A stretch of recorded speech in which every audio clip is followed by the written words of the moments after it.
Sir ನಮಸ್ಕಾರ sir. ನಮಸ್ಕಾರ sir ತಮ್ಮ ಹೆಸರು? ನರಸಿಂಹಮೂರ್ತಿ ಅಂತ. ಸರ್ ನೀವು 2 ದಿನಗಳಿಂದ ಕೇಳ್ಪಟ್ಟಿರ್ಬೋದು, ಈ ಫೋನ್ ಪೇ ಬಾಯ್ಕಾಟ್ ಅಂತ ಒಂದು ಅಭಿಯಾನ ಶುರುವಾಗಿದೆ. ಈ ಇದ್ರ ಬಗ್ಗೆ ಹೇಳೋದಾದ್ರೆ ಫೋನ್ ಪೇ ಮಾಲೀಕ ಸಮೀರ್ ನಿಗಮ್ ಅವರು ಒಂದು ಟ್ವೀಟ್ ಮಾಡ್ತಾರೆ. ಅದನ್ನ ನೋಡಿದ್ರೆ ಕನ್ನಡಿಗರು ಒಂದು ರೀತಿಲಿ ಕೆಣಕೋ ಹಾಗೆ ರೋಷಾವೇಶ ಆಗೋ ಒಂದು ಟ್ವೀಟ್ ಮಾಡ್ತಾರೆ. ಸೊ ಇಂಥ ವಿಷಯಗಳು ಬಂದಾಗ ಕನ್ನಡ ಪರ ಹೋರಾಟಗಾರರು ಮತ್ತೆ ಕನ್ನಡ ಪರ ಸಂಘಟನೆಕಾರರು ಮಾತ್ರನೇ ಬರ್ಬೇಕಾ, ಅಥವಾ ಪ್ರತಿಯೊಬ್ಬ ಕನ್ನಡಿಗನು ಇದಕ್ಕೆ ಬೆಂಬಲ ನೀಡಬೇಕು, ಪ್ರತಿಯೊಬ್ಬ ಕನ್ನಡಿಗನು ಧ್ವನಿ ಎತ್ತಬೇಕು? ಕೆಲವೊಂದು ಕನ್ನಡಿಗರು ಇದ್ರ ಬಗ್ಗೆ ಆಲೋಚನೆ ಮಾಡ್ತಾ ಇಲ್ಲ, ಧ್ವನಿ ಎತ್ತದ ಇಲ್ಲ. ಅಂತ ಕನ್ನಡ ಜನತೆ ಬಗ್ಗೆ ನೀವು ಏನ್ ಹೇಳಕ್ ಇಷ್ಟಪಡ್ತೀರಾ ಸರ್? ಅಲ್ಲ, ಏನು ಹೇಳ್ಬೇಕು ಅಂದ್ರೆ, ಫಸ್ಟ್ ಆಫ್ ಆಲ್ ಇಲ್ಲಿ ವ್ಯವಹಾರಕ್ಕೆ ಬಂದಿರೋರು ಅನಾವಶ್ಯಕವಾಗಿ ಇಂಥ ಮಾತುಗಳನ್ನ ಆಡೋದನ್ನ ಫಸ್ಟ್ ನಿಲ್ಲಿಸ್ಬೇಕು. ಓಕೆ, ಆಯ್ತಾ?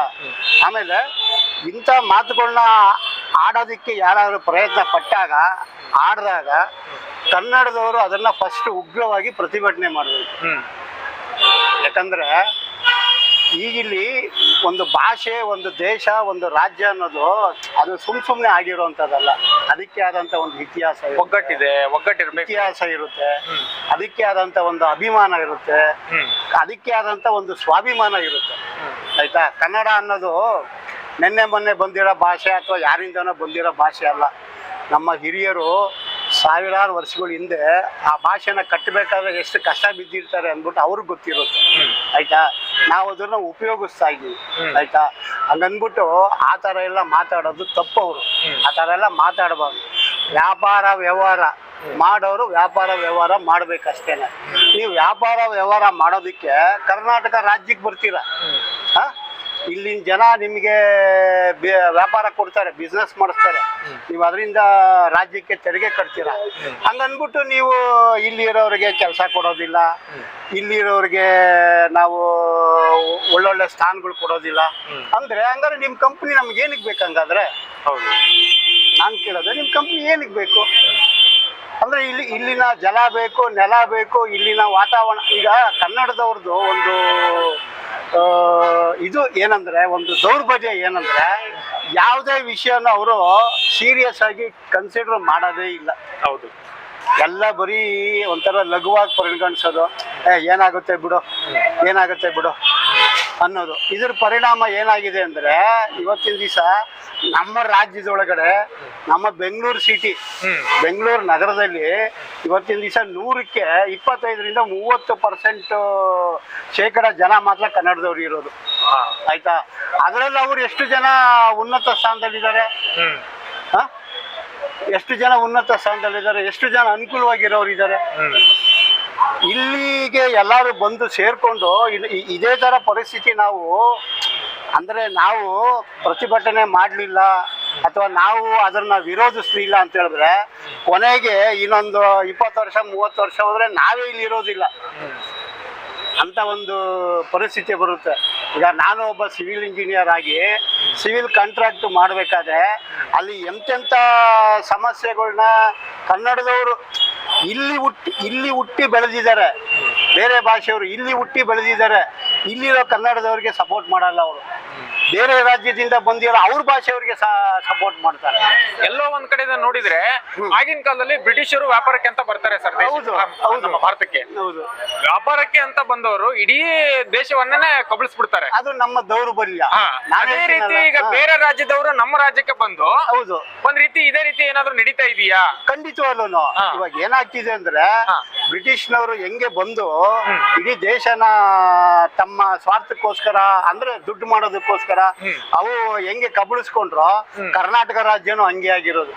ಇವತ್ತಿನ ದಿವಸ ಇಡೀ ದೇಶದಲ್ಲಿರೋ ಜನ ಎಲ್ಲ ಬಂದು ಇಲ್ಲಿ ಸೇರ್ಕೊಂಡು, ಯಾಕಂದ್ರೆ ಇಲ್ಲಿನ ಒಂದು ವಾತಾವರಣ ನಿಮ್ಗೆ ಇಡೀ ಪ್ರಪಂಚದಲ್ಲಿ ಎಲ್ಲೋದ್ರೂ ಸಿಗೋದಿಲ್ಲ.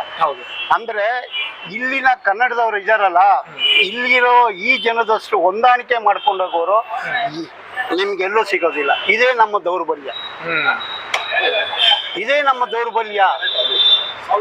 ಈ ಸ್ವಾಭಿಮಾನ ಅನ್ನೋದು ನಮ್ಮ ಜನಕ್ಕೆ, ನಾನು ಹೇಳ್ತೀನಲ್ಲ, ಸ್ವಾಭಿಮಾನ ಅನ್ನೋದು ನಮ್ಮ ಜನಕ್ಕೆ ತುಂಬಾ ಕಮ್ಮಿ. ಎಲ್ಲ ಒಂದ್ ಕಡೆಗೆ ಈ ರೀತಿ ಎಲ್ಲದಕ್ಕೂ ಒಂಥರ ಅಡ್ಜಸ್ಟ್ ಮಾಡ್ಕೊಂಡೋಗೋಣ ಅನ್ನೋ ಅಂತ ಒಂದು ನೀತಿ ಏನಾಗುತ್ತೆ, ಅನ್ನೋ ಅಂತ ಒಂದು ನಮ್ಮ ಮನಸ್ಥಿತಿ ಕೊನೆಗೆ ನಮ್ಮನ್ನ ಬುಡು ಸಮೇತವಾಗಿ ಆಚೆ ಬಿಸಾಕುತ್ತೆ. ಅದು ನಮ್ಮ ಜನಕ್ಕೆ ಗೊತ್ತಾಗಿಲ್ಲ ಅಂತ ನಿರ್ಲಕ್ಷಿಸ್ತಾ ಇದ್ದಾರೆ. ಅದೇ ನಿರ್ಲಕ್ಷಿಸ್ತಾರೆ ಅಂದ್ರೆ ಇವಾಗ ಹೋರಾಟ ಮಾಡೋದಕ್ಕೆ ಅವ್ರು ಬರೋದೇ ಇಲ್ಲ. ನನ್ಗೇನಾಗಬೇಕು, ಯಾವನ ಮಾಡ್ತಾನೆ ಬಿಡು. ಆಮೇಲೆ ಕನ್ನಡ ಪರ ಸಂಘಟನೆಗಳು ಅಂತ ಹೇಳ್ತೀವಿ. ಕನ್ನಡ ಪರ ಸಂಘಟನೆಗಳನ್ನ ಅವ್ರನ್ನ ನೀವು 100% ನಂಬುದ್ರೆ ನಿಮ್ ತಲೆ ಮೇಲೆ ಅವರು ಚಪ್ಪಡಿನೇ ಹಾಕೋದು. ಅವ್ರೇನು 100% ಹೋರಾಟ ಮಾಡೋದಿಲ್ಲ. ಅದ್ರಲ್ಲಿ ಅವ್ರದ್ದು ಸ್ವಾರ್ಥ ಇದ್ದೇ ಇರುತ್ತೆ. ಆಯ್ತಾ, ನಮಗೀಗ ನಾನು ಒಂದು ಉದಾಹರಣೆ ಹೇಳ್ತೀನಿ. ನನಗೆ ಯಾವನೋ ಒಬ್ಬ ಒಂದ್ ಏಟ್ ಹೊಡೆದಾಗ ನಾನು ತಿರುಗಿಸಿ ಅವನು ಹೊಡಿಲಿಲ್ಲ ಅಂತ ಹೇಳಿದ್ರೆ ಅವನೇನ್ ಮಾಡ್ತಾನೆ, ಅದು ನನ್ನ ದೌರ್ಬಲ್ಯ ಅನ್ಕೊಂತಾನೆ. ಇನ್ನೊಂದ್ ಏಟ್ ಹೊಡಿತಾನೆ. ಹೌದು, ಹಿಂದಿನ ಕಾಲ ಹೋಯ್ತು. ಈ ಕಡೆ ಹೊಡೆದ್ರೆ ಈ ಕಡೆ ತೋರ್ಸೋನ ಕಾಲ ಹೋಯ್ತು.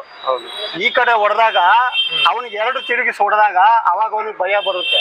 ಓ, ಇಲ್ಲಿರೋರು ಹುಷಾರಾಗಿದ್ದಾರೆ, ನಾನೇನಾದ್ರು ಒಂದೇಟ್ ಹೊಡೆದ್ರೆ ನನಗೆ 4 ಏಟ್ ಹೊಡಿತಾರೆ ಅನ್ನೋ ಭಯ ಬರುತ್ತೆ. ಇಲ್ಲಿರೋರಿಗೆ ಇದಿಲ್ಲ ಸುಮ್ಮನೆ. ಆಮೇಲೆ ಇನ್ನೊಂದೇನಂದ್ರೆ ಮುನ್ನುಗ್ಗಿ ಹೋಗುವಂತ ಜಾತಿ ನಮ್ ಜನರಲ್ಲಿ ಇಲ್ಲ, ತುಂಬಾ ಕಮ್ಮಿ. ಇಲ್ಲ ಅಂತ ನಾನು ಹೇಳಕ್ಕಾಗಲ್ಲ, ತುಂಬಾ ಕಮ್ಮಿ. ಆಯ್ತಾ, ಆಮೇಲೆ ಬೇರೆ ಕಡೆಯಿಂದ ಬಂದಿರೋಂಥ ಜನ ಅವ್ರು ಏನ್ ಕೆಲಸ ಮಾಡೋದಕ್ಕೂ ತಯಾರಿರ್ತಾರೆ. ಆಯ್ತಾ, ನಮ್ಮವ್ರು ಏನ್ ಗೊತ್ತ, ಒಂದ್ ಹೇಳ್ತೀನಿ ಕೇಳಿ. ಒಂದು ರಾಜ್ಯ, ಒಂದು ದೇಶ, ಒಂದು ಭಾಷೆ ಉಳಿಬೇಕಂದ್ರೆ ಅಲ್ಲಿನ ಜನಗಳು ದಿವಾನನಾಗೂ ಕೆಲಸ ಮಾಡಬೇಕು, ಜವಾನನಾಗೂ ಕೆಲಸ ಮಾಡಬೇಕು, ಎರಡಕ್ಕೂ ತಯಾರಿರ್ಬೇಕು. ನಾನು ಬರೀ ದಿವಾನನಾಗೇ ಇರ್ತೀನಿ ಅಂದ್ರೆ ಜವಾನನಾಗೋದಕ್ಕೆ ಬೇರೆಯವನ್ ಬರ್ತಾನೆ. ಕೊನೆಗೆ ಏನ್ ಮಾಡ್ತಾನೆ, ಆ ಜವಾನ ಒಟ್ಟಿಗೆ ಸೇರ್ಕೊಂಡು ದಿವಾನ ನೋಡಿಸ್ತಾನೆ. ಅದೇ ಪರಿಸ್ಥಿತಿ ಇವತ್ತಿನ ದಿವಸ ಕರ್ನಾಟಕದಲ್ಲಿ ಆಗಿರೋದು. ನಾನು ಇವತ್ತು ಕನ್ನಡದವ್ರಿಗೆ ಹೇಳೋದಷ್ಟೇ. ಆಮೇಲೆ ನಿಮ್ಮ ಭಾಷೆ ಬಗ್ಗೆ ಬರೀ ನನ್ನ ಹೆಂಡತಿ ಮಕ್ಳುಗಳು ಅನ್ಕೊಂಡು ಕುತ್ಕೊಂಡು ದಯವಿಟ್ಟಿದ್ರೆ ಕೊನೆಗೆ ನೀನ್ ಹೆಂಡತಿ ಮಕ್ಳುಗಳು ನಿನ್ನವರಾಗಲ್ಲ. ನಾನು ಹೇಳೋದೇನಂದ್ರೆ, ನಿಮ್ಮ ಭಾಷೆ, ನಿಮ್ಮ ರಾಜ್ಯ, ನಿಮ್ಮ ದೇಶ, ಈ ಸ್ವಾಭಿಮಾನನ ನೀವು ದಯವಿಟ್ಟು ಬೆಳೆಸ್ಕೊಳ್ಳಿ. ಆಮೇಲೆ ಮುನ್ನುಗ್ಗುವಂತ ಚಾತಿ ಇರ್ಲಿ. ಆಮೇಲೆ ಸರ್ಕಾರದ ಅಧಿಕಾರದಲ್ಲಿ ಇರ್ಬೋದು ಅಥವಾ ಬೇರೆ ಇರ್ಬೋದು, ಅವರೆಲ್ಲ ಏನ್ ಗೊತ್ತಾ, ಅವ್ರಿಗೂ ಕರ್ನಾಟಕ ರಾಜ್ಯದಿಂದ ಬಂದಿದ್ದೀವಿ ಅನ್ಬಿಟ್ಟು ಅವ್ರಿಗೂ ಸ್ವಲ್ಪ ಭಾಷೆ ಬಗ್ಗೆ ಅಭಿಮಾನ ಇರಬೇಕು. ಹೊರಗಡೆಯಿಂದ ಬರ್ತಾನೆ, ಅವನೇನೋ ಕೊಡ್ತಾನೆ, ಅವನಿಗೆ ಮಾತ್ರ ಸಪೋರ್ಟ್ ಮಾಡೋಣ, ಇಲ್ಲಿರೋರು ವಿಷಯನ ಡಿಸ್ಕ್ಲೋಸ್ ಮಾಡಿಬಿಡ್ತಾರೆ ಅಂದ್ಬಿಟ್ಟು ನೀವು ಸ್ವಾರ್ಥಕ್ಕೋಸ್ಕರ ನೀವು ಅಧಿಕಾರದಲ್ಲಿ ಇರೋರು ಕೂಡ ಬೇರೆಯವ್ರಿಗೆ ಸಪೋರ್ಟ್ ಮಾಡಿದಾಗ ಇಲ್ಲಿರೋರನ್ನ ತುಳಿದಂಗಾಗುತ್ತೆ. ಅದನ್ನ ಇಲ್ಲಿರೋರು ಬಿಡಬೇಕು. ಕರ್ನಾಟಕದಲ್ಲಿರೋ ಕನ್ನಡ ಜನನೂ ಅಷ್ಟೇನೆ ಸ್ವಾಭಿಮಾನದಿಂದ ಸಂಘಟಿತರಾಗಿ, ಆಯ್ತಾ, ನಿಮ್ಮ ದೌರ್ಬಲ್ಯನ ನೀವು ಮನೆ ಒಳಗಡೆ ಇಟ್ಕೊಂಡು ಮುನ್ನುಗ್ಗಿ ಕೆಲಸ ಮಾಡಿ ಅದನ್ನ ನಾನು ಜಯಿಸ್ತೀನಿ ಅನ್ನೋಂಥ ಒಂದು ಮನಸ್ಥಿತಿನ ನೀವು ಬೆಳೆಸ್ತೀವಿ. ಸರ್, ಈಗ ಬೇರೆ ರಾಜ್ಯದಲ್ಲಿ ನಮ್ಮ ಕನ್ನಡಿಗರು ಹೋದ್ರೆ ಅವ್ರ ಭಾಷೆನೇ ಮಾತಾಡ್ತಾರೆ ಹೊರತಾಗಿ. ಹೌದು. ಆದ್ರೆ ಅದೇ ರಾಜ್ಯದ ಜನಗಳು ನಮ್ಮ ಕರ್ನಾಟಕ ರಾಜ್ಯದಲ್ಲಿ ಬಂದಾಗ ನಮ್ಮ ಕನ್ನಡಿಗರು ಅವ್ರ ಭಾಷೆಯಲ್ಲಿ ಅವ್ರಿಗೆ ವಿವರಿಸ್ತಾರೆ, ಸಹಾಯ ಮಾಡ್ತಾರೆ. ಸೊ ಎಲ್ಲೋ ಒಂದ್ ಕಡೆಗೆ ಈ ತರದ ವಿಷಯಗಳಿಂದ ನಮ್ಮ ಇಂಥ ಸಮಸ್ಯೆಗಳನ್ನ ಉಂಟು ಮಾಡಕ್ಕೆ ಕಾರಣ ಆಗ್ತಾ ಇದೆಯಾ? ಖಂಡಿತವಾಗ್ಲು. ಇವಾಗ ನಾನು ಹೇಳ್ತೀನಿ, ಎಲ್ಲಿಂದನೋ ಬಂದಿರ್ತಾನೆ ಅವನ, ಆಂಧ್ರ ಇರ್ಬೋದು, ಉತ್ತರ ಪ್ರದೇಶ ಇರ್ಬೋದು, ತಮಿಳ್ನಾಡು ಇರ್ಬೋದು, ಮಹಾರಾಷ್ಟ್ರ ಇರ್ಬೋದು. ಅವನು ಬಂದು ಅವನ ಭಾಷೆಯಲ್ಲಿ ಮಾತಾಡಿದಾಗ ನೀವ್ ಯಾಕ್ರಿ ಅವನ ಭಾಷೆಯಲ್ಲಿ ಉತ್ತರ ಕೊಡ್ತೀರಾ? ನೀವ್ ಯಾಕೆ ಅವನ ಭಾಷೆಯಲ್ಲಿ ಉತ್ತರ ಕೊಡ್ತೀರಾ? ನೀವು ಇದ್ರನ್ನ ನಾವು ಹೇಳ್ತೀವಲ್ಲ, ನಾವು ಇಂಜಿನಿಯರಿಂಗ್ ಕಾಲೇಜಲ್ಲಿ ಇಂದ ಕೂಡ ನಾವು ಇದನ್ನ ಅನುಭವಿಸ್ಕೊಂಡು ಬಂದಿದ್ದೀವಿ ನಾವು. ಆಯ್ತಾ, ನಿಮ್ ಭಾಷೆಯಲ್ಲಿ ನೀವು ಉತ್ತರ ಕೊಡಿ. ನೀವು ಕೊಡ್ಲಿಲ್ಲ ಅಂದ್ರೆ ಅವನು ಉತ್ತರ ಹೇಳ್ಬೇಡಿ. ನೀವು ಸೈಲೆಂಟ್ ನೀವು ಹೋಗಿ, ಅವಾಗ ಅವನ್ಗೆ ಅರ್ಥ ಆಗುತ್ತೆ. ಒಂದು ಬುದ್ಧಿ ಇಲ್ಲಿರೋ ಭಾಷೆಯಲ್ಲಿ ಮಾತಾಡದೇ ಇರೋದಕ್ಕೋಸ್ಕರ ಅವನೇನ್ ಮಾಡ್ತಾ ಇದ್ದಾನೆ, ಸುಮ್ನೆ ಹೋಗ್ತಾ ಇದ್ದಾನೆ ಅಂತ. ಅಷ್ಟು ಇದಾದ್ರೆ ಒಂದು ಬಿಡಿ ಮಕ್ಕಕ್ಕೆ, ಅವಾಗ ಅವನಿಗೆ ಚುರುಕು ಮುಟ್ಬಿಟ್ಟು ಗೊತ್ತಾಗುತ್ತೆ ಅವನಿಗೆ.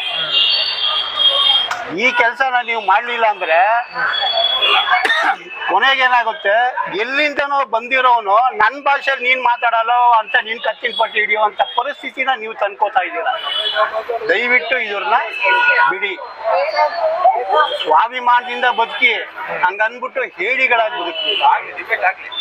ಆಮೇಲೆ ದೊಡ್ಡ ದೊಡ್ಡ ಕಂಪನಿಯವರು ನಮ್ಮ ಕರ್ನಾಟಕ ರಾಜ್ಯದಿಂದ ಉದಯಿಸಿದಾರಲ್ಲ.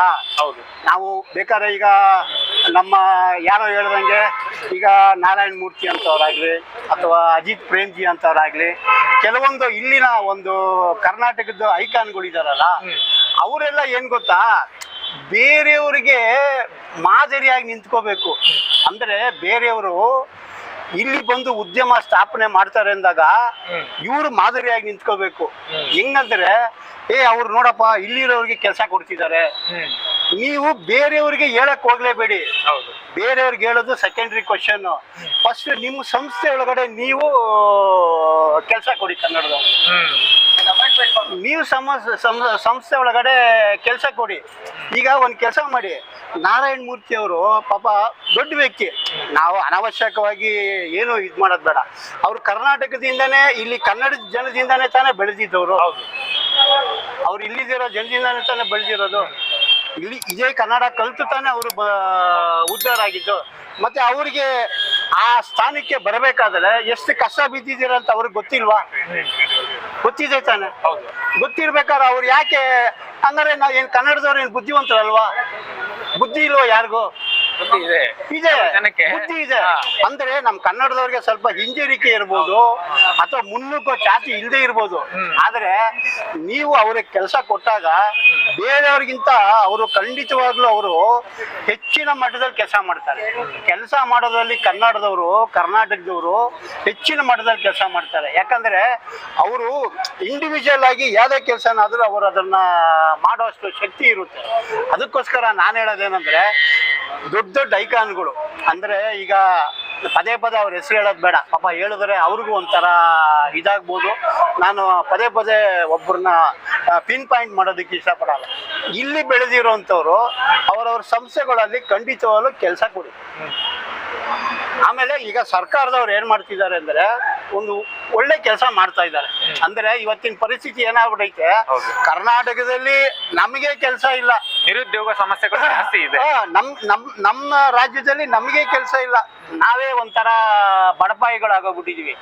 ಅದನ್ನ ಹೋಗಲಾಡಿಸ್ಬೇಕು ಅಂದ್ಬಿಟ್ಟು ಒಂದು ಉತ್ತಮವಾದ ಕೆಲಸವನ್ನ ಮಾಡ್ತಾ ಇದ್ದಾರೆ. ಆಯ್ತಾ, ಸರ್ಕಾರ ಮಾಡ್ತಾ ಇರೋದ್ರಿಂದ ಅದ್ರೂ ಅಷ್ಟೇ. ಆಮೇಲೆ ಸರ್ಕಾರದವರು ಮಾಡ್ಬೇಕಾದ್ರೂ ಕೂಡ ಕೆಲವೊಂದು ವಿರೋಧಗಳು ಬಂದೇ ಬರ್ತವೆ. ನೀವು ಏನೇ ಮಾಡಿ ವಿರೋಧ ಬಂದೇ ಬರ್ತದೆ. ಅದಕ್ಕೋಸ್ಕರ ಸರ್ಕಾರದವರು ಅಷ್ಟೇನೆ ಯಾವುದೇ ಕಾರಣಕ್ಕೂ ಹಿಂಜರಿಯೋದು ಬೇಡ. ನಿಮಗೆ ಪರ್ಸೆಂಟೇಜು ಕೊಡೋದಿದೆಯಲ್ಲ, ಅದು ಬೇಕಾದ್ರೆ ಒಂದು ಸ್ವಲ್ಪ ಸಣ್ಣ ಪುಟ್ಟ ವ್ಯತ್ಯಾಸ ಆಗಲಿ, ಅದನ್ನ ಬೇಕಾದ್ರೆ ಇದು ಮಾಡಿ. ಆದರೆ ಖಂಡಿತವಾಗ್ಲೂ ಇವತ್ತಿನ ಈ ಕನ್ನಡ ಪರ ಕೆಲಸದಲ್ಲಿ ಇವತ್ತಿನ ಸರ್ಕಾರ ಮಾಡ್ತಿರೋಂಥ ಕೆಲಸ ಖಂಡಿತವಾಗ್ಲೂ ಮೆಚ್ಚುವಂಥದ್ದು. ಇದನ್ನ ಖಂಡಿತವಾಗ್ಲೂ ನೀವು ಮಾಡೇ ಮಾಡಿ. ಆಯ್ತಾ, ಅದು ಇವತ್ತು ಅನುಷ್ಠಾನಕ್ಕೆ ಬರಲಿಲ್ಲ ಅಂದ್ರು ಇನ್ನು 5 ರಿಂದ 10 ವರ್ಷಕ್ಕಾದ್ರೂ ಅದನ್ನು ಅನುಷ್ಠಾನಕ್ಕೆ ಬಂದೇ ಬರುತ್ತೆ. ಯಾಕಂದ್ರೆ ಸರ್ಕಾರ ಮಾಡುವಂತ ಒಂದು ಕಾನೂನು ಆ ಕ್ಷಣಕ್ಕೆ ಅದ್ರ ಎಫೆಕ್ಟ್ ಗೊತ್ತಾಗೋದಿಲ್ಲ, ಸ್ವಲ್ಪ ಮುಂದೆ ಹೋದ್ಮೇಲೆ ಅದ್ರ ಎಫೆಕ್ಟ್ ಗೊತ್ತಾಗಿ ಆಗುತ್ತೆ. ಯಾಕಂದ್ರೆ ಪ್ರತಿಯೊಂದು ಉದ್ಯಮ ಯಾರೇ ಬರ್ಲಿ ಯಾರೇ ಮಾಡ್ಲಿ, ಇಂಥ ಕಾನೂನು ಐತೆ ಅಂದಾಗ ಅವ್ರು ಏನ್ ಮಾಡ್ತಾರೆ, ಕೊನೆ ಪಕ್ಷ 50% ಕೊಡ್ಲಿಲ್ಲ ಅಂದ್ರೆ 40% ಆದ್ರೂ ಕೊಟ್ಟೆ ಕೊಡ್ತಾರೆ. ಆಯ್ತಾ, ಆಮೇಲೆ ಇಲ್ಲಿನ ಜನರ ಕಾರ್ಯಕ್ಷಮತೆ ನೋಡ್ಬಿಟ್ಟು ಏನ್ ಮಾಡ್ತಾರೆ, 50% ಇರೋದನ್ನ 60% ಮಾಡೋದ್ ಬಿಡೋ, ಹೊರಗಡೆಯವ್ರನ್ನ ಯಾಕೋ ಕರ್ಕೊ ಬರ್ಬೇಕು ಅನ್ನೋ ಮನಸ್ಥಿತಿ ಅವರಲ್ಲೂ ಬದಲಾಗುತ್ತೆ. ಆದ್ರಿಂದ ಇವತ್ತು ಸರ್ಕಾರ ಮಾಡ್ತಿರೋಂತ ಒಂದು ಒಳ್ಳೆ ಕೆಲಸನ ನಾವು ಖಂಡಿತವಾಗ್ಲೂ ಅದನ್ನ ಬೆಂಬಲಿಸ್ಬೇಕು. ವಿರೋಧನ ಯಾವುದೇ ಕಾರಣಕ್ಕೂ ನಾವು ವಿರೋಧ ಮಾಡೋರ್ನ ಕರೆದ್ಬಿಟ್ಟು ಬಾರಯ್ಯ ನಿಂದೇನ್ ಪ್ರಾಬ್ಲಮ್ ಅಂತ ಸಾಲ್ವ್ ಮಾಡ್ಲಿ. ಆಯ್ತಾ, ಆ ವಿರೋಧನ ಯಾವುದೇ ಕಾರಣಕ್ಕೂ ಅದು ದೊಡ್ಡ ರೀತಿಯಲ್ಲಿ ಬೆಳವಣಿಗೆ ಆಗುವಂತ ಸ್ಥಿತಿನೂ ತಂದ್ಕೊಳೋದು ಬೇಡ. ಅದ್ರನ್ನೂ ಮಾಡ್ಲಿ ಆಯ್ತಾ. ಆದ್ರೆ ಈ ಕೆಲಸದಿಂದ ಯಾವುದೇ ಕಾರಣಕ್ಕೂ ಹಿಂಜರಿಯೋದು ಬೇಡ, ಹಿಂದೆ ಹೋಗ್ಬೇಡಿ. ಈಗಿನ ಸರ್ಕಾರದವರಿಗೆ ನಾನು ಒಂದು ಮನವಿ ಅಂದ್ರೆ ರಿಕ್ವೆಸ್ಟ್ ಮಾಡ್ಕೊಳ್ಳೋದೇನಂದ್ರೆ, ನೀವು ಇಟ್ಟಿರೋ ಹೆಜ್ಜೆನ ಯಾವುದೇ ಕಾರಣಕ್ಕೂ ಹಿಂದೆ ತೆಗಿಬೇಡಿ. ಕನ್ನಡ ಖಂಡಿತ. ಆಮೇಲೆ ಅಷ್ಟು ಮೀರಿ 100 ಜನದಲ್ಲಿ ಒಂದು 10 ಜನ ಬೇಡ ರೀ ನಾನು ಹೋಗೇ ಬಿಡ್ತೀನಿ ಅಂದ್ರೆ ಹೋಗೇ ಬಿಡಯ್ಯ, ನೀ ನಮ್ದು ಏನು ಆಗ್ಬೇಕಾಗಿಲ್ಲ. ಹೌದು. ನಿನ್ನಿಂದ ನಮ್ಗೇನು ಆಗ್ಬೇಕಾಗಿಲ್ಲ. ನೀನ್ ಹೋದ ಅಂದ್ರೆ ಇನ್ನೊಬ್ಬ ಬರ್ತಾನೆ, ಆಯ್ತಾ? ಇಲ್ಲ ಅಂದ್ರೆ ಬೇಕಾದ್ರೆ ಇಲ್ಲಿರೋರಿಗೆ ಬೇಕಾದ್ರೆ ಅವಕಾಶ ಕೊಟ್ರೆ, ಸಹಾಯ ಮಾಡಿದ್ರೆ ಸರ್ಕಾರದವರು, ಖಂಡಿತವಾಗ್ಲೂ ಅವನು ಉದ್ಧಾರ ಆಗ್ತದೆ. ಆದ್ದರಿಂದ ನಾನು ಕೇಳೋದೇನಂದ್ರೆ, ಈಗ ನೀವು ಮಾಡಿರೋ ಯೋಜನೆನ ಯಾವುದೇ ಕಾರಣಕ್ಕೂ ನಿಲ್ಲಿಸಬೇಡಿ. ವಿರೋಧ ಸಾವಿರ ಬರಲಿ, ಆ ವಿರೋಧನ ನೀವು ಮೆಟ್ಟಿ ನಿಂತು ಆ ವಿರೋಧನ ಶಮನ ಮಾಡಿ ಸಪೋರ್ಟ್ ಮಾಡೋರು ಇದ್ದೇ ಇದ್ದಾರೆ. ಹೌದು. ಆಯ್ತಾ? ಅಲ್ಲ, ಬರೀ ನವೆಂಬರ್ 1 ಬಂದಾಗ ಸ್ಟೇಟಸ್ ಹಾಕೊಳ್ಳೋದಿರ್ಲಿ, ಅವಾಗ ಮಾತ್ರ ಸೀಮಿತ, ಅವಾಗ ಮಾತ್ರ ನಾವು ಅಭಿಮಾನ ತೋರ್ಸೋದಾಗಿರ್ಲಿ ಅಲ್ಲ. ಪ್ರತಿನಿತ್ಯವೂ ಈ ತರ ಸಮಸ್ಯೆ ಬಂದಾಗ ಧ್ವನಿ ಎತ್ತಬೇಕು, ಬೆಂಬಲ ನೀಡಬೇಕು. ಅದನ್ನ ನಮಗ್ ಬೇಕಾಗಿರುವಂತ ಸವಲತ್ತನ್ನ ನಾವು ಪಡ್ಕೋಬೇಕು. ಅಲ್ಲ, ಇನ್ನೊಂದೇನಂದ್ರೆ, ಈ ಬರೀ ನವೆಂಬರ್ ತಿಂಗಳಲ್ಲಿ ಮಾತ್ರ ನೀವು ಕನ್ನಡಿಗರಾಗೋಗ್ಬಿಟ್ರೆ ಕೊನೆಗೆ ಏನ್ ಮಾಡ್ತಾರೆ ಗೊತ್ತಾ? ಈ ಕನ್ನಡದವ್ರು ಬರೀ ನವೆಂಬರ್ ತಿಂಗಳು ಕನ್ನಡಿಗರಪ್ಪ, ಅದಕ್ಕೋಸ್ಕರ ನವೆಂಬರ್ ತಿಂಗಳನ್ನೇ ಎತ್ಬಿಡಿ ಅಂತಾರೆ. ಕೊನೆಗೆ ನಿಮ್ಗೆ ಏನಾಗುತ್ತೆ, ಈ ಅಮೆರಿಕದಲ್ಲಿ 13 ಅನ್ನೋದನ್ನ ಯೂಸ್ ಮಾಡಲ್ಲ. ಅವ್ರೇನ್ ಮಾಡ್ತಾರೆ, 12 ಅಂತ ಯೂಸ್ ಮಾಡ್ತಾರೆ. ಅವಾಗ ಏನಾಗುತ್ತೆ, ನಿಮ್ಗೆ ನವೆಂಬರ್ ತಿಂಗಳನ್ನ ಎತ್ಬಿಟ್ಟು ಅವಾಗ ನೀವು ಕನ್ನಡಿಗರೇ ಎಲ್ಲ ಹಂಗಾಗೋಗ್ಬಿಡ್ತೀರ. ಆಯ್ತಾ? ಅದಕ್ಕೋಸ್ಕರ ಬರೀ ನವೆಂಬರ್ ತಿಂಗಳು ಕನ್ನಡಿಗರೇ ಆಗಿದ್ರೆ ಅದರಿಂದ ಪ್ರಯೋಜನ ಇಲ್ಲ. ನೀವು ನಿತ್ಯ ಕನ್ನಡಿಗರಾಗಬೇಕು. 365 ದಿವಸ 24/7 ನೀವು ಕನ್ನಡಿಗರಾಗಬೇಕು. ಅವಾಗ್ಲೇನೆ ಹಂಗನ್ಬಿಟ್ಟು ಅದು ಅತಿರೇಕಕ್ಕೂ ಹೋಗಬಾರ್ದು. ಆಯ್ತಾ? ಅತಿರೇಕಕ್ಕೂ ಹೋಗ್ಬಾರ್ದು. ಅದು ಒಳ್ಳೆತನದಲ್ಲಿ ಕಾನೂನಿನ ಚೌಕಟ್ಟಿನಲ್ಲಿ ಇವತ್ತಿನ ದಿವಸ ನಮ್ಮ ಸರ್ಕಾರ ಮಾಡಿರೋಂಥ ಒಂದು ಉತ್ತಮವಾದ ಕೆಲಸನ ನಾವೆಲ್ಲರೂ ಎದ್ದು ನಿಂತು ಸಪೋರ್ಟ್ ಮಾಡ್ಬೋದು. ಅವಾಗ ಏನಾಗುತ್ತೆ, ಈಗೇನು ನಮ್ಮ ಸರ್ಕಾರಕ್ಕೂ ನಮ್ಮ ಜನ ಸಪೋರ್ಟ್ ಮಾಡ್ತಿದ್ದಾರೆ, ಯಾರೋ 4 ಜನ ವಿರೋಧ ಮಾಡ್ತಿದ್ದಾರೆ, ಅವ್ರನ್ನ ಸಮಾಧಾನ ಮಾಡೋಣ. ಇಲ್ಲ ಅಂತ ಹೇಳಿದ್ರೆ ಅಷ್ಟು ಮೀರಿ ಇದಾದ್ರೆ ನೀನು ಹೋಗ್ತೀಯ, ಆಚೆ ಹೋಗ್ಬಿಡ ಅಂತ ಕಳ್ಸಿದ್ರು ಏನು ತೊಂದರೆ ಇಲ್ಲ. ಅದಕ್ಕೋಸ್ಕರ ನಾವೆಲ್ಲ ಎದ್ದು ನಿಂತು ಇವತ್ತಿನ ಉತ್ತಮವಾದ ಕೆಲಸಕ್ಕೆ ನಾವು ಸಪೋರ್ಟ್ ಮಾಡಿದಾಗ ಇದು ನಮ್ಮ ಭವಿಷ್ಯ ಮತ್ತು ನಮ್ಮ ಅಳಿವು ಉಳಿವಿನ ಪ್ರಶ್ನೆ ಇದು. ಹೌದು. ಕೊನೆಗೆ ಕರ್ನಾಟಕದಲ್ಲಿ ಈಗಾಗಲೇ ಎಷ್ಟೋ ಜನ ಏನ್ ಹೇಳ್ತಾರೆ, ಇದ್ರನ್ನ ಇದು ಮಾಡ್ಬಿಡಿ, ಸಿಟಿ ಮಾಡಿದಾಗ ಸೆಂಟ್ರಲ್ ಆಡಳಿತ ಮಾಡ್ಬಿಡಿ ಅಂತ ಹೇಳ್ತಾರೆ. ಕೊನೆಗೆ ಈಗ ನಮ್ಮ ಪರಿಸ್ಥಿತಿ, ನಾವು 30% ಇರೋರು 10% 15% ಆದ್ರೆ ಕೊನೆಗೆ ಏನಾಗುತ್ತೆ, ಅದು ಸೆಂಟ್ರಲ್ ರೂಲ್ ಕೊಟ್ಟಾಗುತ್ತೆ. ಬೆಂಗಳೂರನ್ನೇ ನಾವು ಕಳ್ಕೋಬೇಕಾಗುತ್ತೆ. ಆ ಸ್ಥಿತಿ ಕನ್ನಡಿಗರಿಗೆ ಬೇಕಾ? ಕನ್ನಡದವ್ರಿಗೆ, ನಾನು ಕನ್ನಡದವನ ಜಾಗಕ್ಕೆ ಬಂದು ನಮ್ಮನ್ನೇ ಓಡಿಸುವಂತ ಕೆಲಸ, ಅಂದ್ರೆ ನಮ್ಮ ಸ್ಥಾನದಲ್ಲಿ ನಮ್ಗೆ ಹಕ್ಕಿರಲ್ಲ, ಆ ರೀತಿ ಆಗ್ಬಿಡುತ್ತೆ. ಕೇಂದ್ರಾಡಳಿತ ಪ್ರದೇಶ ಆಯ್ತು ಅಂದ್ರೆ ನಿಮ್ಗೆ ಏನಿರುತ್ತೆ, ನಿಮ್ಗೆ ಎಲ್ಲಾ ರೂಲ್ಸ್ ಡೆಲ್ಲಿಯಿಂದ ಬರುತ್ತೆ, ನೀವು ಅದನ್ನ ಫಾಲೋ ಮಾಡ್ಬೇಕು. ಇಲ್ಲಿ ನಿಮ್ದು ಏನು ನಡೆಯೋದಿಲ್ಲ. ಅಂತ ಸ್ಥಿತಿ ಕನ್ನಡದವರೇ ನಿಮಗ್ ಬೇಕಾ? ಅಂತ ಸ್ಥಿತಿ ಬೇಡ ಅನ್ನೋದಾದ್ರೆ ಖಂಡಿತವಾಗ್ಲೂ ನೀವು ಈಗ ಸರ್ಕಾರ ಮಾಡ್ತಿರೋಂಥ ಕೆಲಸನ ನೀವು ಬೆಂಬಲಿಸಿ ಅದಕ್ಕೆ ಉತ್ತಮವಾದಂಥ ಒಂದು ಪ್ರತಿಕ್ರಿಯೆಯನ್ನು ನೀಡಿ. ಆವಾಗ ನಿಮ್ಗೆ ಒಳ್ಳೇದಾಗುತ್ತೆ. Thank you.